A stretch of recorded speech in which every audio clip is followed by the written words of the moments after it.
Gentlemen, welcome to the Monthly Meta. I'm super excited to have Jake joining us and Gray back on the show. Today we're talking about a tool that we've been using internally. And Gray and I debated whether or not we wanted to share this publicly, but I know all the, we're like, this is competitive secret intel. And I know all our competitors probably already know this already because they're just as plugged in as I do. So we figured we may as well put it on the podcast. And since we're doing that, we may as well get friend of the show, Jake, to jump on. Jake's been on the show or on the podcast at least 2 times, I think. Yeah, a couple times. Yeah. One of my favorite early episodes where we got into personalizing emails. And I remember I could still visualize like how you were pulling those like snippets into this like LinkedIn tool and using that to like automatically enrich in your outreach. Yeah, we were doing that. I think I got in trouble for showing an SDR dashboard because there's a bunch of metrics on there. And then, but it was great. But it's just funny, the stuff that you don't think about. And then all of a sudden someone's like talking about it. But yeah, I love this podcast. I listen to it all the time. So I'm pumped to come back on. Right on. The piece, and just if you're listening, try and guess what tool we're talking about. So we're going to talk a little bit about, honestly, it's mostly like a superpowered spreadsheet. We're going to talk about some data enrichment, account scoring, why we think LinkedIn is the source of truth and why that's relevant. We're going to get into territory planning, and then we're going to land with ChatGPT stuff and how this all kind of integrates. If you haven't guessed it already, the tool that we've been talking about is Clay.run. I want to add a caveat that this is not a sponsored podcast. We don't know those guys super well. I know Gray and team seem to talk pretty frequently. This is just a tool that we like, that when I saw it, it made me smile. And I thought, hey, this is a tool that deserves a little bit more attention. If we can put some of that attention from the podcast onto them, then I was going to say a word that we'd have to bleep later, but like, I'm a big fan. So why don't we start about the data enrichment? Because I think this is a Clay.run, if you're not familiar, is basically the super spreadsheet. You can plug it into Apollo, Outreach, your data sources. To me, the most obvious use case is I'm going to turn this into my email gun, email weapon, and just use it to blast a whole ton of emails. Jake, your first thought was actually that's wrong. It's starting with the data enrichment play. So like, tell me why my first impression was incorrect. Yeah, well, I think just to take it one step back, the other reason why I'm super excited about this is it feels like in SDR land where we all live, and maybe you're the mayor, Colin. I'm not too sure if you want that responsibility, but in SDR land, it seems like everything just gets harder and harder. Like deliverability, there's going to be the inbox fatigue. No one's answering the phone anymore, or so people say. I know that's going to stir up controversy. Point being is that when we find a tool that can really help us do our job well, it's even double exciting. Like it just gets me super fired up. So that's why I was pumped to come on and kind of talk about this. But yeah, from my perspective, when you're thinking about the SDR function nowadays, it is really important to go through, the ramping of the SDR, the typical, teach them how to do the cold calling, teach them how to write a succinct email, all that kind of stuff. But even more important is, and now I think more important than ever, is making sure that they're going after the right data. There's a lot of tools out there that have this massive database of accounts, contact data, but that's really, really hard for them to keep up to date. A lot of these tools, if you go in and filter for the last time that they updated that contact, if you change that filter to, updated within the last 6 months, the pool drops 75%. It's insane. And that makes sense. I mean, programmatically scraping the World Wide Web for contact data is insane.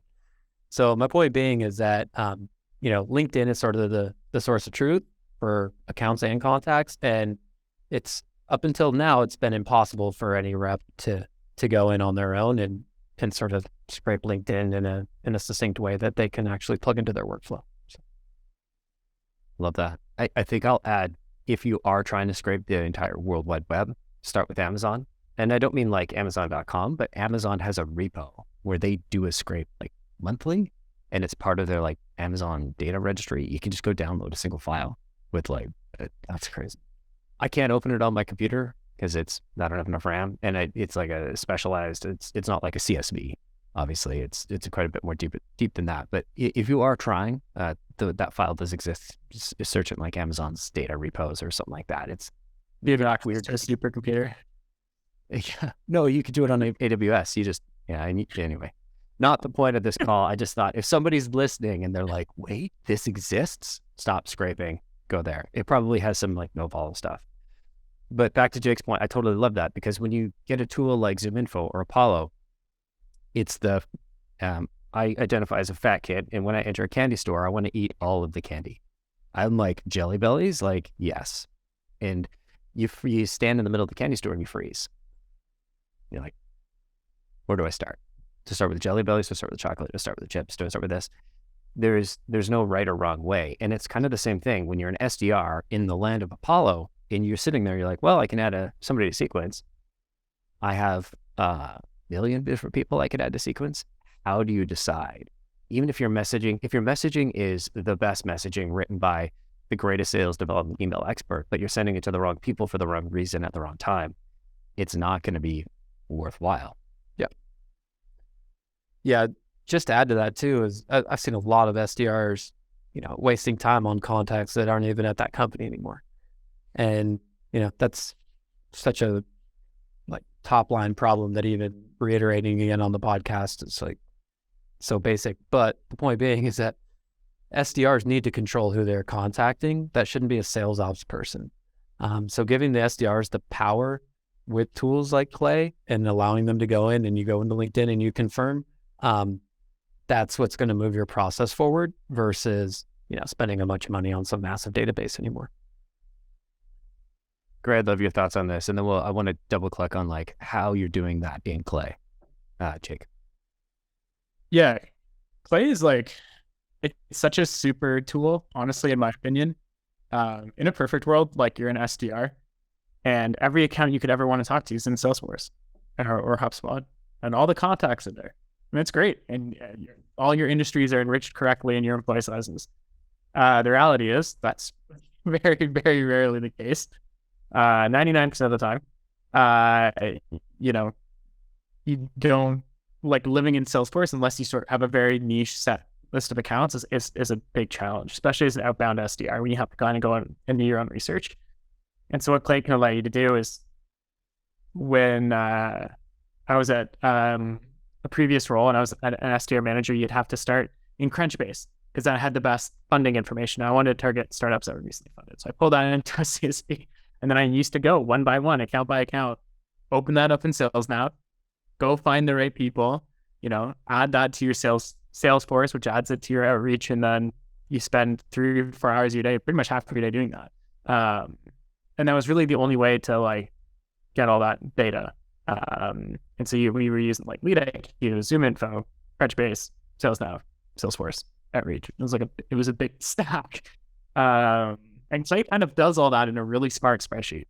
Just lets you kind of pull in information from everywhere. And so you don't have to have this massive deal with ZoomInfo that can be cost inhibitive. You can have a small amount of credits from ZoomInfo, a smaller amount of credits from Lusha and Super Data Labs and kind of all the different providers, Apollo. And you kind of pick and choose your data. You can scrape very specific things that are important to you that maybe aren't important to other people. And you can kind of mash that into individual columns. And it's a little bit of work.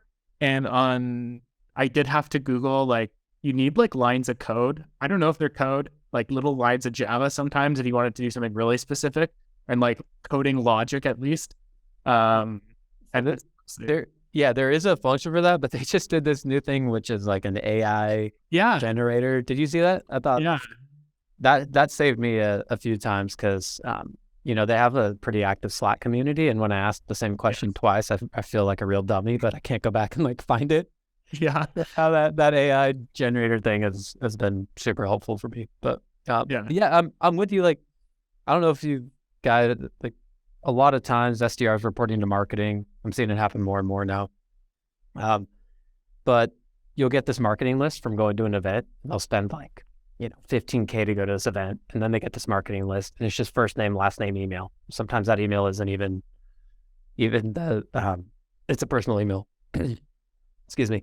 And, so you have to try to manage up to the marketing team and basically say, hey, these are good leads to go after. These aren't good leads. But to do that, you have to go in one by one. And I actually had a marketing department ask me to do that threw it in Clay and then enriched, they did the first name, last name search, and then you find them on LinkedIn, enrich with the LinkedIn, and then you can go in and enrich with the company side and all that stuff. Then you go, hey, well, out of that list of 500, only, 23 meet our TAM outline. So, or our ICP outline. So what do you want us to do with these 23, right? And that's a way better conversation to have. And that's only because now this is the first time that I think SDRs or sales ops has been empowered to just go in and sort of like programmatically enrich that data versus throwing that into Zoom Info or something else and, waiting for an export. But anyways.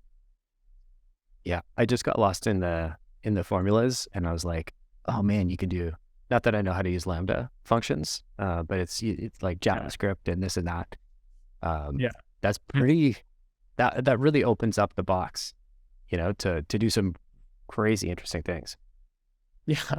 Yeah, it does. I didn't understand any of it. Luckily on the Clay support site, they had like a little thing that you scroll to the bottom and it's just like, if you want this, just copy this and paste it. That's like, hey, this is my first time ever, doing something like that on Java. It's like paste this line of Java into your Clay, and it worked. I didn't know what it said or why it worked, but it did. Yeah, right. Pretty cool. Videos are so legit, but they're also so humbling because you're like, dude, I would have never figured that out. So where's that? Yeah. Where's that make me? Yeah, totally. And so, just being able to scrape buying triggers, all that kind of stuff. I mean, it's just the tip of the iceberg for really what you can do with Clay, but that's sort of what jumps out to right off the bat is SDRs. If you don't have a big reference team and you're not a big SDR team, go beg your manager for not even a very small amount of budget to go in and hop up and sign up. And to that, like, I think every SDR gets like a 30, 60, 90, and part of those first 30 days is an account list. Hopefully, to be able to take that account list and sort of stack rank it against, maybe keywords that are on the website, or, you got to get creative. It's different for every account. That to me just puts you at the top of the heap as an SDR right away. They go, I'm going to prioritize these accounts because they want you to make a certain amount of calls. You got to send a certain amount of emails. You got to customize those emails. Paul's point earlier on, how do you prioritize that? Well, you just have to do that through, who you think has the highest propensity to buy. And usually it's a little bit different at each company, but that to me is a great place to start for SDRs. So maybe for some other people that are listening that haven't used Clay, right? This is a big spreadsheet. They have a ton of integrations. The most interesting one, I think, is LinkedIn. Why don't you tell me about like why you think this is why you think it's one of the more interesting ones, and what else you can bring in here, or what else you've brought in here before to do some of this account scoring? Man, just employee size to me is the biggest. Go to like, I don't know, 4 or 5 different databases and see what different employee sizes you get for one account.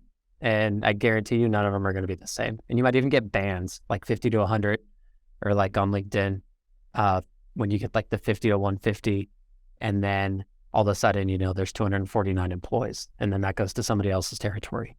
That to me is like the most frustrating thing ever. So you can go on, and if you have the company's LinkedIn URL, which you can search through a series of searches on there as well, then right there you have the exact employee count number, which to me is invaluable because that's always changing too. And so being able to just enrich your Salesforce database with the correct employee size allows you to run even crazier reports inside your Salesforce database as well. And they have that Salesforce integration. So again, like that's just the most basic one. Even deeper than that, you can get company descriptions and search for keywords so that hey, I can leverage this when I'm targeting them. It's just endless. But to me, as SDRs, we spend a ton of our time on LinkedIn. That's just that's part of the day. And that to me is a cost. It's a cost that has proven to be worthwhile, but it's a cost nonetheless. It's a time suck. And when you can actually just get LinkedIn pushing to a sheet, well, then now you have time to do other stuff with a more prioritized list of accounts. So yeah, the LinkedIn one, employee size, I think that's big. I don't think industry is very attractive, but it is good if you have cut territories by industry, versus taking a bunch of different industry labels from different databases. Someone will be labeled computer software, another one's labeled internet, and it's like, well, how do we mash those together? So anyways, just one source of truth, and that source of truth being LinkedIn is just invaluable in my mind. I'm not sure what you think, right? But Yeah, no, I completely agree. On the account page, like even pulling in description, like a cool thing you can do with Clay, and I don't know if I'm kind of jumping the gun here, Colin, but Go for it. you can do really handy things like if you're an SDR and you want just a summary of that account that you're targeting or the person from that account you're targeting, you can pull in their LinkedIn description and ask ChatGPT to summarize this in 15 words. And so now when you're calling people, you can see what does this company do? If you're calling into see some LinkedIn company descriptions are like massive and it's confusing, and it's nice to know like, hey, 15 seconds, what's this company do? Awesome. Now when I'm chatting with somebody on the phone and I'm trying to like break down sort of that call armor, I can sound smart because it sounds like I summarized it in 15 words and I clearly have a handle on what they do. When, that makes it easy for me to get a sense of what they do versus just kind of, I mean, a perfect SDR, right, obviously does a ton of research before every call and they're just totally honest, but it helps having all that data in one place and summarizing. It helps it, reader on an off day, I guess, as an SDR, feeding you all that relevant information. Well, and I think, and to your point, like there's a ton of value in going and clicking around on LinkedIn. I love and hate LinkedIn because it is both the best source of information. It's sort of like somebody in the business context took like Wikipedia and then like hacked on Facebook's newsfeed in there. So like I'm in there and I'm trying to work and like here I am working away and then there's like a little red thing that's blinking at me and I'm like, and now I'm on the front page and I've lost like 7 minutes of my time because I was scrolling through sales humor and funny corporate bro and all this. And I'm like, man, like I know you're trying to optimize for time on site, but I'm trying to optimize for like time spent prospecting. And so no judgment. I think there is a time and a place for browsing on LinkedIn and doing your account research. And obviously every SDR should, like one of the first things that we train an SDR on is how to identify a good account and a good contact. And to be able to have a resource that can enrich your Salesforce, enrich your Apollo, enrich your outreach, enrich your data set with a quick GPT-3 summarized snippet of this, normalize this piece of data, summarize that, I think is pretty valuable. I don't think it's going to cure me of being unable to go to the front page and like scroll a couple times and lose 7.5 minutes every time I do. But maybe it reduces the likelihood because I can kind of stay in my circle of prospecting. I'm going to disagree with you on one thing there. I say more corporate, bro. But other than that, I agree with everything that you just said. Yeah. Fair. Sales humor was just like the last one I saw. I do like corporate bro quite a bit though. Yeah. No, he's so funny. God. You guys should go donate to his, he's doing it's like GoFundMe type thing for like some short satire thing. Anyways. But yeah, so I'm with you. And then staying out of LinkedIn, getting all the LinkedIn data, I think in short is the biggest value prop of Clay and the LinkedIn integration. They have a bunch of other integrations as well, but also, being able to push LinkedIn data directly into your CRM. I don't know any tool where you've been able to do that live before they came along. There were a few that were kind of, they're in jail now. Yeah. They were, yes, less, I don't want to say less reputable. It just wasn't as seamless as it is with Clay. And I think there was a legality question for a while until that got challenged in court. Yeah, true. Yeah, it's totally changed the way that we score accounts, the way that we score leads. And to me, that is single-handedly the most important thing you can do to enable an SDR. So if there's SDR managers out there and, you're thinking about, hey, how can I, get a little more out of my team? Just give them super good, clean data or teach them how to use tools like this, which I think is something that we wanted to touch on as well, but Totally. We don't need to jump ahead quite yet. I have a small tangent that I'm going to follow for a minute, which is that I think the thing I was most excited about Clay when I first saw it. I spent a lot of time in sales development and thinking about data, and I see Clay. We talked about building this a long time ago, but we just didn't. The time wasn't right, and Zoom didn't want to do it. But I see Clay as being an opportunity to kind of democratize the data industry, as opposed to having just one single company that you have to go to. Because I don't know if anybody knows People Data Labs, but they have some really good data, and they have an integration with Clay. And the way that the data broker system works, and has worked for a very long time, is, let's call it retail data and wholesale data. And us peasants have access to retail data. Imagine walking into a store and buying lists. And it's not quite like that anymore, but we have to buy it for X cents a contact through Zoom or, any of the other companies. But those are, I don't want to diminish exactly what all these companies are doing, because there certainly is value that Zoom is adding and Apollo is adding. But a very common practice is like the data wholesale. And so a reason why a lot of list companies have similar data sets is a lot of these companies wholesale to themselves. And so it's not just ZoomInfo has their one ZoomInfo file and they only have, maybe they do. I don't know how ZoomInfo works. I can't say precisely this is how it works, but from what I've heard and from the people I've talked to, how a company that sells data works in general is they start with their base file and however they generated it, and then they process it. And when process it, it could be they're trying to validate it with email, they're trying to validate it with social, validate it with scraping, validate it with people calling and checking and asking questions. And so they're processing it, but they're also bringing together files from other data processors or data companies that are building their own files. And there's a lot of swapping that goes around. People Data Labs has been a company kind of behind the scenes that has been, I think, I don't think I'm telling any secrets here. I think they work with a lot of companies and a consumer hasn't been able to buy data directly from them. I think there are a lot of companies out there that are like that aren't interested in building a GUI, aren't interested in selling you the sales engagement platform, aren't interested in that. They're just really good at data. I see Clay as an opportunity for more of these companies to be accessible to SDRs without having to go and negotiate a $50,000, $150,000 contract with a big vendor, because sometimes you've already got 87% coverage. You're just looking for that last 13. A tool like this where you can say, hey, listen, suppress all these and just give me the diff of, okay, I've already got this on this tool or this list source, and I just want this, here's my suppression list. Like, the ability to do that is going to give everybody access to so many more sources of data, which means the better quality data brokers is going to really rise to the top. Yeah, standing down on a soapbox. No, I actually used to consult for PDL, and they have some very nice deal sizes.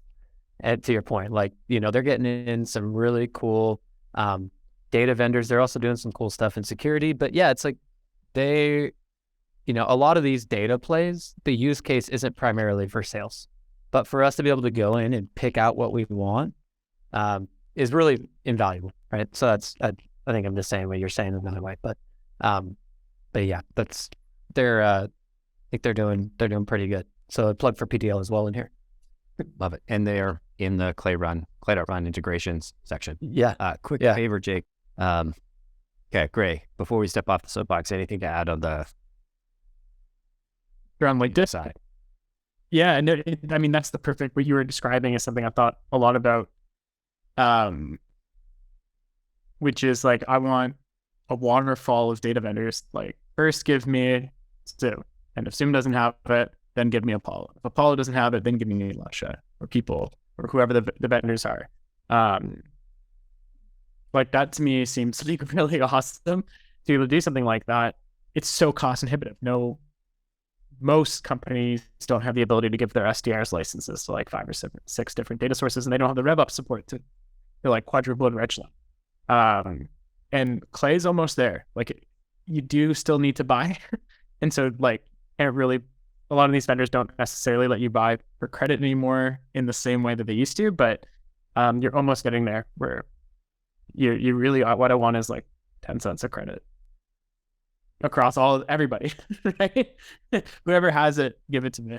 You can, it kind of puts the consumer at a little bit better and a little bit more power, which is nice. Shout out to the person at Clay who has to do the negotiating with all of these different vendors. Yeah. Yeah, actually. Yeah. that is a tool that we've spec'd out building. And when we tried to start the negotiation with 3 or 4 different large data vendors, they kind of laughed at us and said, no, you can't do that. So Yeah. I wish Clay all the best. I know they will have more success than we had. Yeah, that's a wild space, the data space. Mm-hmm. It's growing. Anyways. Yeah. And I think the better, like, it's not just the traditional data space that is interesting here. Like, it's not just the contacts. I think to your point, like when you're building the sequence, my perspective on like the most important piece to pull out is not the cleanliness of the contacts or the cleanliness of your account list. It's the relevance. And I think the tools that Clay is integrated with allow me to do a better job of kind of drawing a circle around. I think people that have this, and this are going to be more relevant for this offer right now. And to be able to, it just creates a whole lot more flexibility, because I think I can send really, truly awful messaging to the right people if the product is irrelevant to what they are trying to do right now. I could send you could have one of your nieces or nephews write the messaging, and it would probably work really well if I nailed the targeting. If you went and said, hey, I'm going to send a campaign to 1 million people, and we had, Jake write the absolute greatest messaging he's ever written, that campaign is going to do horribly. And so I think Clay is enabling us to get a lot more fancy with our footwork, especially in that targeting, which I think is what you were saying initially, where it's kind of in that territory planning space and kind of the account scoring to identify this is why and when I should be reaching out. Yeah, I think it's common for most SDRs to have like a quota, right? Of like, hey, put 25 people a day into sequence, or put 50 people a day, and you kind of have to kick if you're outbound, you kind of kick a certain amount of people off into sequence. There's sort of a metric around that, and that kind of drives your call fasts, your emails, and things like that. And before I used to have, that was like, a lot of the times it was a manual process. So that SDR goes, all right, I'm going to start my day, I'm going to go find the 25 best people I can talk to today. And like now we're kind of a step closer. That doesn't have to be an SDR spending half their day doing a ton of research and making sure they got the 25 best people that they could possibly talk to, but 25 best contacts. Yeah. And thinking about that in the sense, I think sort of intent data, I guess, is what we're talking about, or who's going to have the higher likelihood of responding back to us. I've found that website visits are a really great place to go for that. And I used to not really like HubSpot, but there's some companies I'm working with that are using HubSpot, and they actually have a built-in sort of website visit report that they can give you. And you can actually create a webhook from HubSpot, push that directly into Clay, and then enrich all the way across, which is so badass. So then the SDR comes in and he's like, hey, here's like 33 accounts that visited our website in the last, and then not only can they see the ones that maybe they drove to the website, because maybe they've been emailing them or something, which is really cool. That's a small win for the SDR. But then they can also see, let's go through and let's target these guys because, they fit our ICP. So, and just doing that enrichment programmatically is huge, because if you ask an SDR to go into this report in the morning, no matter if you put it in your playbooks or not, right? But it's like, go into this report, like they're just juggling stuff. And that's just that's the worst thing you can do as an SDR manager or RevOps. Like, you want the SDRs juggling less stuff. You want them just thinking about how to break into this account. Not because the SDRs couldn't do it. I think SDRs are, some of the most like malleable folks within a business. I just think it's just so time intensive. Cost switching, I don't think, maybe it does get talked about a bunch, but I think cost switching is like the killer of motivation. I think that's the only reason SDRs can't stay in the position for, longer than 12, 18 months is they're just always juggling tools. Yeah. 100%. The number of Salesforce reports that I've built that I'm like, okay, I'm going to come back to this every single day. Yeah. Right. And then I'm like, I set it to email to myself. And then a month later, I set up a Gmail filter to forward that to a folder, because I'm like, it's crowding up my inbox, and then I never check that folder. I probably still have a number of Salesforce reports running. A lot of hot leads in that folder. super hot, little pots of gold, baby. It's the best intentions, and it's just to your point, like context switching from, all right, I'm in the mindset of I'm gonna make a phone call, and I'm gonna get in there, I'm gonna make my dials for the day, and I'm gonna put myself in the line of fire with the on these cold calls and prep for rejection and getting ready to like handle the objections. It's a very, very, very different mindset from where I need to be to like build the systems that are going to help automate some of this stuff. And I love that point that I hadn't thought about the website visits on HubSpot, and there's so many more things that you can do with that. Yeah, I'd agree with you, Jake. Like, I've used a lot of intent before from a lot of different vendors, and none of it has honestly impressed me. But the thing that consistently is really good is website visitors and like G2. Same like someone who visited your G2 page or someone who visited your website. Like that's like real true intent data. Whereas, again, no shade to the data providers who are all now getting into intent. I've tried probably 4 or 5 of the big ones, and I've actually done tests where we stand up, like I tried to build a team just on intent because I sold a product to like a really big audience, and the outbound team consistently was like doubling, tripling their performance just based on knowing accounts than the true intent team. But then when we layered on website and G2 visits, that intent team started to catch up like crazy fast. So yeah, intent seems too good to be true. Yeah, I know. Like when you're given some vendor like a Twitter hashtag that you want to follow or something, and you're like, why am I even spending my time on this? It's funny. I don't want to pile on, but I'll pile on for a half sec. I'm in a community of other sales development agencies, people that work with sales development, either on the outsourcing or the coaching. And I had to like mute my WhatsApp the other day because people got talking about intent, and there weren't a ton of great things being said. And there was a lot of very vocal people. So I like literally am like mute all notifications from WhatsApp because it was just destroying my phone. Yeah. I mean, yeah, if you can track the people that are visiting your website, somehow push that to Slack. Hey, these guys were just on the website. The SDRs will be hawking over that channel after they see, 2 or 3 weeks of those convert. 100%. Because it is intent data, but it's self-generated intent data. And our loving friends in the marketing world, they create a ton of intent data specific for the company. And I think my 2 cents is that's the best and the only intent data that's really worth like pursuing. That is kind of the purpose of marketing, is to generate eyeballs, to generate some action. And I think the purpose of sales development is to capitalize on that movement and that attention that marketing has created for us, and to convert it into a meeting. Yeah. Ebooks are not intent data, by the way. Just want to put that out there.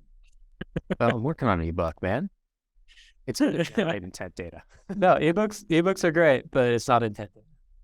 Tell me more. Don't get your ebooks, right? The ebooks are going to drive traffic to the website. Then let's try to convert those folks that have a little bit of education on what it is that you do, right? So you say if you're an SDR, don't just go after the people that downloaded an ebook. Yeah. Or if you're in marketing, some of our lovely friends in marketing, and you have 7 ebooks downloads, that doesn't really mean anything. Give me 7 website visitors and I'll be way more excited. Jake's wrong. I'm sorry. I think this one's a hot take, I think. Yeah, no, I think this is where we could both be wrong. Because if your context is a larger company, my context is PR. I know for a fact that like our ebooks are some of the best, some of the highest intent actions, and we have really strong campaigns on people that are engaging with our ebooks. Now, we don't put out as many ebooks as, I think we're like at most one a month, maybe probably more like 1 a quarter. I think we used to do more. We're doing fewer now. And it's really, really high engagement for us specifically. But this is the nature of sales advice or sales development advice, is like, what is going to be true for me is totally false for Jake. And like what I'm doing, according to Jake, is the absolute dumbest thing in the world, but it's working for me. So who cares? And I would say the same thing for anything I've said today. If I've said the opposite of something that's working really well for you, who cares? I'm just a guy with a mic on a podcast. My advice is don't take my advice. That was like a first time SDR. I used to ingest everything I saw on LinkedIn and like use it. Someone's like, use this in your opener, use this in your emails. I would just throw it all into my stuff, and it was just such a disaster. It didn't work. So yeah, most sales advice is wrong. Yeah, I got to Listen to our podcast. Or we get disclaimer is wrong. Our advice is build your own. Going to be helpful. Yeah, it's build your own targeted account list using the right data. I think that's good advice. I don't think that's a good advice. That's actually that's a good one. Yeah, I would agree on that. I'll stay in my lane. I'm just give me the ebooks. I'll follow up with the ebooks. Man, what I call the sack. There are no lanes here. There's definitely like a story about some bad experience with ebooks that yeah, a lot of trauma. It's called Jake's been hurt my career. Don't look at Jake's LinkedIn. Just ignore it for now. Don't just don't. I was gonna say, building on the advice piece, like we had a really interesting opportunity. There was a supplier of software, and they had two different resellers that resold in two different geos that had some overlap. So they were technically competitors, but one of the competitors referred his other competitor and shared the messaging that we had built for them with the competitor. And the competitor was like, hey, this messaging works for company A. We want to use it for us. And we were like, well, that seems unethical. But if so-and-so who is the owner of this company shared it with so-and-so who is the owner of the other company, it seems fine. I was like, the person who was managing the account came to me and is like, this seems like a bad idea and illegal. And we would like never do that. But the founder has given it to them. So like, can we run with it? And I was like, well, if like they gave permission to use it, like confirm that and then use it. And the craziest thing happened. Exact same target market, exact same messaging, change the company name. It was continuing to work really, really well for company A, and it got nothing for company B. All we changed was like the company name. And it was like almost the exact same message. It wasn't the exact same target account list because it was being put into a system and randomized. So it wasn't like it's not like we're reaching out to like company A, then company B, and it was just like what was getting there first. It was like the same general target market. I think the founder, he Trojan horsed them. Yeah, I think so too. Like, it's like this has 1% reply rate. Like, send it to those guys. No, like I could see it it was in our tool, it was in Carb at the time, and I could go in and see it. I was so confused by it. I was like, he must have, you're right, he must have done something, but I don't know what it was. That's funny. It is your thing if you're like in the past, like the messaging that works in the East Coast is different than the messaging that works in the West Coast, which is different than like definitely seen that. I don't want to say like, I can tell you the style of messaging that worked for us, but like again, yeah, I would be like, yeah, in the California, it was much more like bold letters and bullets, and we had emojis. And in the East Coast, it was more or less the same messaging, but cut that in half. And then in Europe, we cut it in half again, and then it finally got drafted. So crazy. Yeah. Yeah, that's no matter what your messaging is. I feel like now with the way the spam filters are set up, when they start to say that repeat message, it's just no matter what, even if it's working, you just have to switch it up, which is really sad because a lot of hard work goes into that. But guess what? Solving that right now. Bringing it back to Clay. It was like an implement Clay, which definitely was not the intent, but I think that there's a lot of easy payments of. Yeah, right. Like, but if you think about it in the context of, switching up new messaging, and it probably just needs to be a line or two here and there, then you can use some sort of like ChatGPT functionality in there and just say, hey, use this description from LinkedIn and, create an opening line about the company here. And then you can, copy and paste that in or do whatever you want with it. But that does help solve the challenge of having to have, 4 or 5 different sequences circulating because it takes so long to write a sequence, at least for me when I'm reading it and I feel like I just sound like a dummy. And then all of a sudden you've been looking at the same sequence for like an hour. It's like, what are we doing here? But you do need to have some sort of variance. 100%. Grant, I know we had a conversation about one of the most painful things you used to have to do is rewrite your messaging quarterly. I'd like you to kind of share that. And then Jake, I'm curious, how frequently pre-Clay were you rewriting those sequences? Obviously, if you've been an SDR manager for the last few years, you've seen or gone through email Armageddon. And maybe you've come out on the better side, on the other side, stronger and better. I don't know. But yeah, I torched, absolutely destroyed my team's domain and all their email addresses. I didn't have anything. I didn't have custom tracking links in our outreach instance. I didn't have anything set up correctly. I limited their emails to like 2,000 emails a day. It was just a disaster. Because you used to be able to just do that forever and you were fine. And yeah, we set up all these basically controls and policies around making sure that never happened again. And part of that was a quarterly rewrite. The stories of like famous comedians that are like obsessed with the stand-up craft, and after every special they throw away their shows, right? And they're like never going to use those again, even though they killed it, made them a lot of money. And a lot of the times it felt like that, like you finally got something and it's working. It's basically the same thing, but written completely different. And then you get it for 90 days or whatever, and then it goes into the trash and start over. Throwing a retirement party for a really promising intern. Yeah. Because every person like has their style of writing. If you've written enough sequences, you kind of have your style, and then you fall into the trap of like every sequence unless I like diligent about catching myself, looks like the most successful sequence I ever have. Subconsciously, I'm just trying to rewrite it. Okay.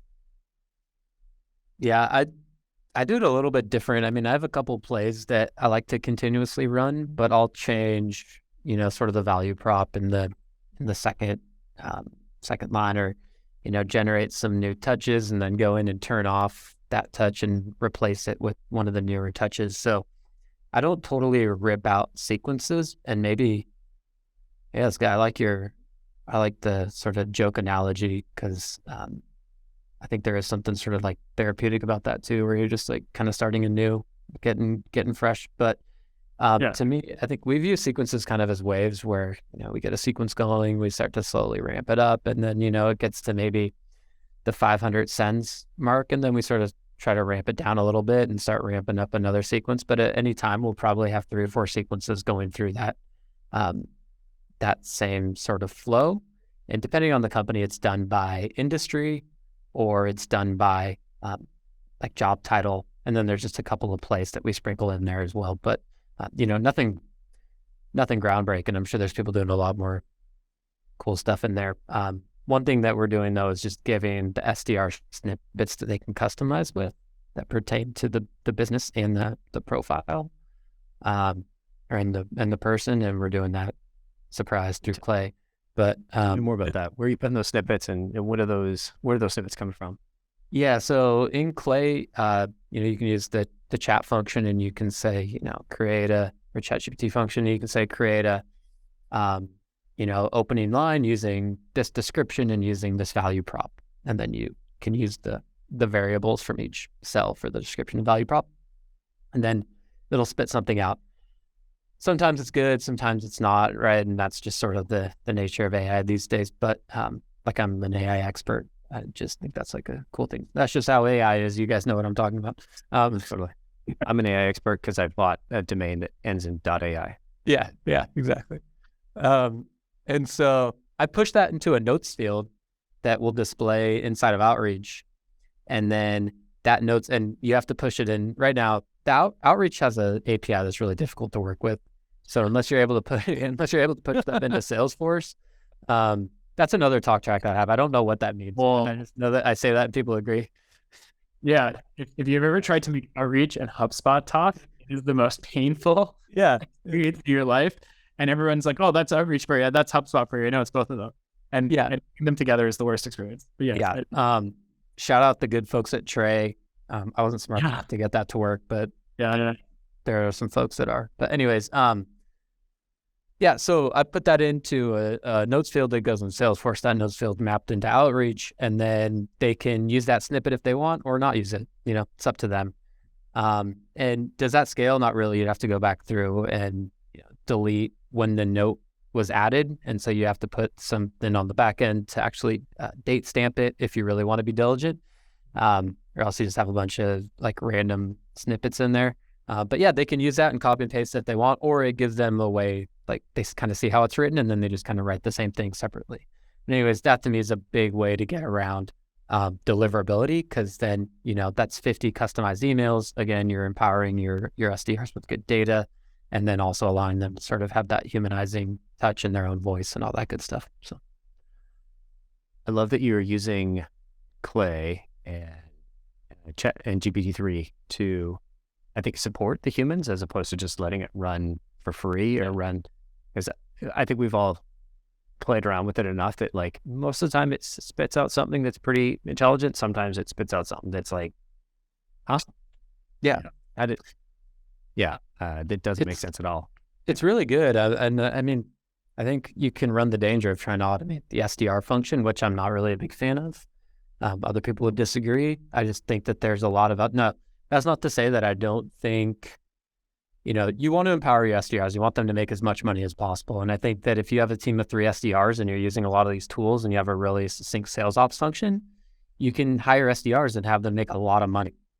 And I think sometimes that gets lost with people saying, you only have to hire 3 SDRs and you get the same output as 6. It's like, no, you get 3 SDRs and they all exceed quota. It's sort of like how I think you should think about it. Because it's not like you're going to get, the same out of the 6 people. There's diminishing returns on hiring for the sales function, both AE and SDR. So just empower really good ones as best you can, and then just try to make really good comp plans. And I promise you'll have a good pipeline. Love it. Great. Final thoughts on the most interesting like Clay integration play, whatever you've run in the last couple of weeks here. Yeah, absolutely. Happy to talk about a couple.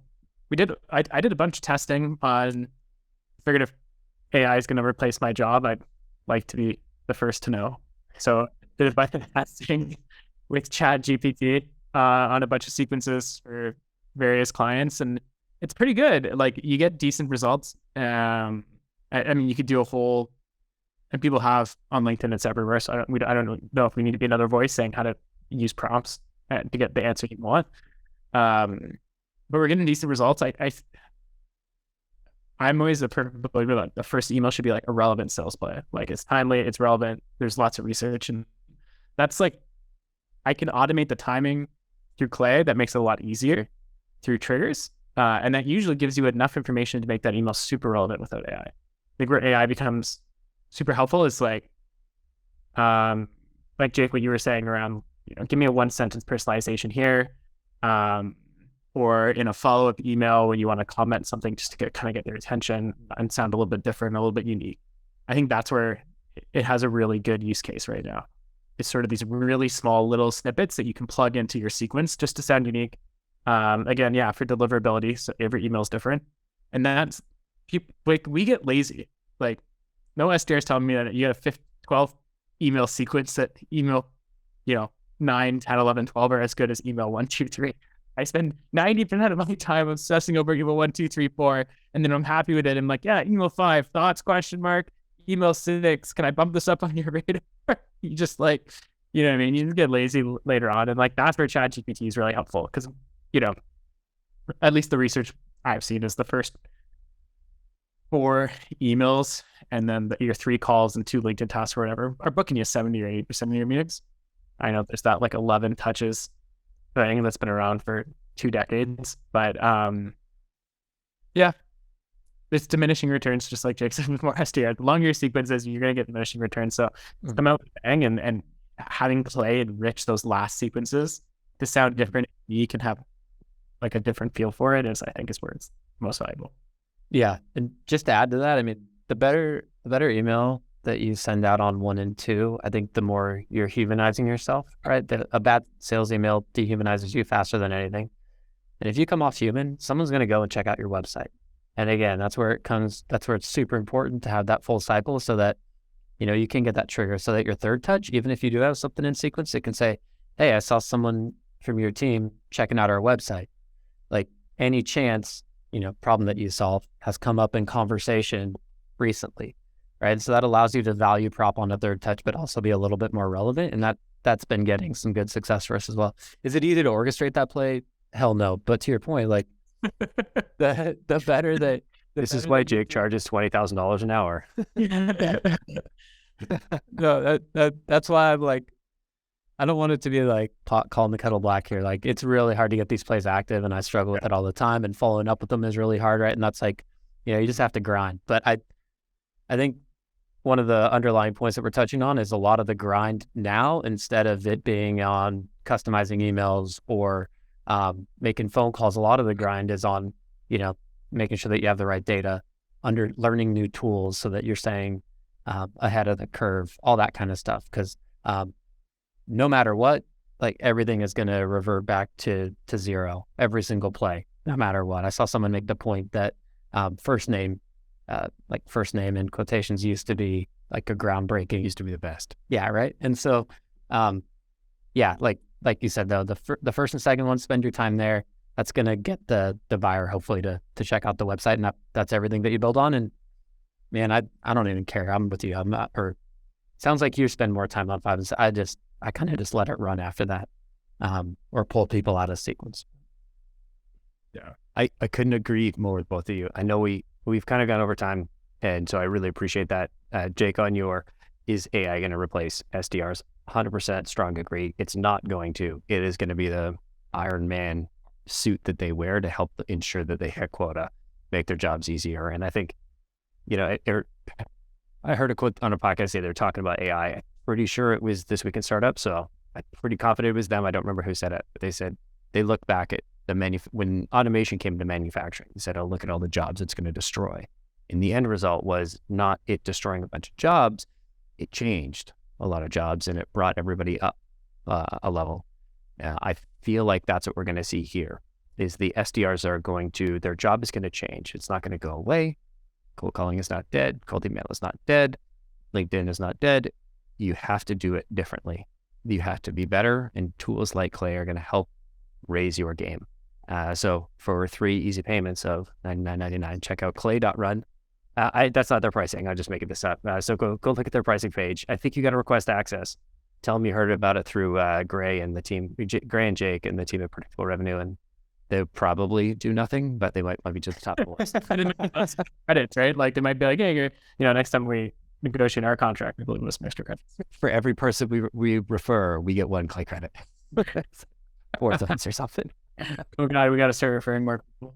We need so many people. Great, Jake. Thank you so much for being on the show. This is super fun having the two of you here to share stuff with. Thanks, guys. Thanks, all. Thanks, everybody. Thanks for listening. We'll see you all.